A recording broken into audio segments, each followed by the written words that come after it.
পঞ্চায়েত, নগর নিগম ইত্যাদি নিয়ে বহু সময় বহু অভিযোগ উঠে আসে সাধারণ মানুষের মধ্যে দিয়ে। কিন্তু এবার অভিযোগ নয়, নজির সৃষ্টির ছবি দেখাবো আপনাদের। নিজস্ব ভবন ভাড়ায় দিয়ে সেই টাকা নিয়ে অসহায় মানুষদের পাশে দাঁড়ায় কাকদ্বীপের ঋষি বঙ্কিমচন্দ্র গ্রাম পঞ্চায়েত।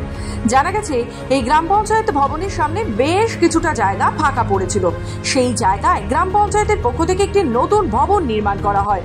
এরপর ওই নবনির্মিত ভবনটি একটি রাষ্ট্রায়ত্ত ব্যাংকে ভাড়া দিয়ে দেওয়া হয়। ওই ভাড়ার টাকা থেকেই প্রতি মাসে এখন এই গ্রাম পঞ্চায়েতের অধীনে দুস্থ ও অসহায় মানুষদের আর্থিক সহায়তা করা হচ্ছে। পঞ্চায়েত সূত্রে জানা গেছে এই গ্রাম পঞ্চায়েতের বেশ কয়েকজন বৃদ্ধা রয়েছেন যারা বিভিন্ন সমস্যার কারণে সরকারি প্রকল্পের ভাতা পান না। এছাড়াও এই গ্রাম পঞ্চায়েতের বেশ কয়েকজন বিশেষ চাহিদা সম্পন্ন ব্যক্তিও সরকারি প্রকল্পের ভাতা পান না। নিজস্ব তহবিল থেকে গ্রাম পঞ্চায়েত প্রতি মাসে এই দুস্থ ও অসহায় মানুষদের 500 টাকা করে ভাতা দিয়ে থাকে। হ্যাঁ, কত টাকা করে কি দাও? 500 টাকা করে। আচ্ছা, কে আনতে যান? আমি যাই, আমার শাশুড়ি পারেনি বলে আমি যাই। এটা নিয়ে মোটামুটি হয় ভালো। মানে ওনার ওষুধপত্র? হ্যাঁ হ্যাঁ বলুন। হ্যাঁ, ওষুধপত্র তো যা কিছু কিনা যায়। আচ্ছা।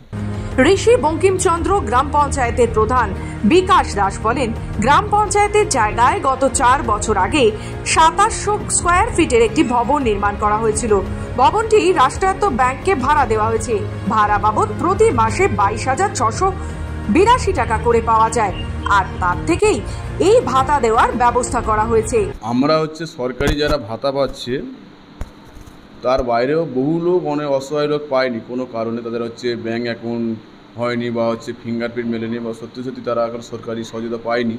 সেক্ষেত্রে আমরা আমাদের পঞ্চায়েতের জায়গায় পঞ্চায়েতের পয়সা থেকে আমরা বিল্ডিং করছি। বিল্ডিং থেকে আমরা 22,764 টাকা করে প্রতি মাসে পাই। সেখান থেকে আমরা 50 জনকে আমরা প্রতি মাসে 500 টাকা করে দিই।